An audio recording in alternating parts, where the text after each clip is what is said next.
Here, honey, you can be. Hi, John. This is your daughter, Henry. I'm happy to be here looking at the ADU project that you're working on. It looks like it's progressing. Framing is gonna start soon. You've got the wood. Tell us a little bit, John, about your decision-making process. Why you chose to do it yourself without a contractor, and how long it takes, and any other tips that you can give other owners that are considering building their own ADU. So I think the main decision was to try to save cost.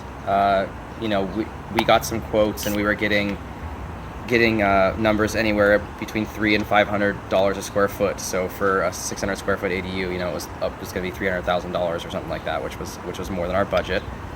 So I wanted to try to save cost. I wanted to make sure that I was getting the best subcontractors, the best value subcontractors, and not just going with what my general chose. And also, we wanted more control over the design and the process, and making sure that it fit with our schedule and everything. So that was really our main decision points for doing this on our own. John, I remember maybe about a month ago you had some setback. Can you elaborate what happened with the structure? There was the engineer originally assumed that there was a footing under this. There used to be a garage. Actually, used to be a carriage house. This is a 1913 build, so it's over 100 years old. There actually were no footings under the carriage house, so we had to go back to engineering, change the plans for us to pour a whole new foundation, which added a little bit to the cost. Really not that much. Concrete's really cheap. People don't really realize that concrete's really cheap. A yard of concrete's only like $200, $180, so it's really not that big of a deal. But it was mostly time. It does, as you mentioned, Tal, it does take a while. We started this process in September of 2023. So that was, 18, 19 months ago. And we've been going, most of it is design and permitting. We got approved permits back from the city in December of the following year. So design, engineering, approval, all that stuff took just over a year. And then from December till now, we did demo.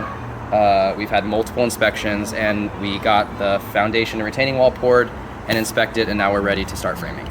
So let me understand, what we're seeing here started from December. You had here a complete structure that was completely different, but from December the demolition started. So this is what we're looking here is 3 months, about 3 months? 3 months of work.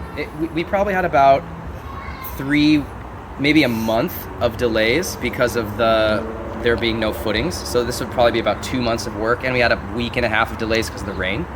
So I would say, if things are moving smoothly, no issue with the foundation. This is probably 7-8 weeks of work, I would say. Okay. Was there something related to the retaining wall? I remember you mentioned the other day. Yeah, it was just there's ground contact in the back. So the previous carriage house was built right up against the dirt. That was causing termite damage and stuff. So this time we decided to do it right, build a drain in the back and build a retaining wall so that there's not going to be any wood to ground contact. Okay. Thank you, John. We'll be back to update more phases. The framing is supposed to start soon? Yeah, it's already starting. So they got the sill plates in already. All the anchor bolts were poured in place, and walls are going up tomorrow. And what's your prediction about the finish of the framing? How long it takes? I would say the next phase of inspection is going to be framing, rough plumbing, and rough electrical. And I'd say about a month. It'll take probably about a month to get all three of those. Okay. things done. We'll see you soon again. Thank you very much. Thanks, Tal. Okay, take care.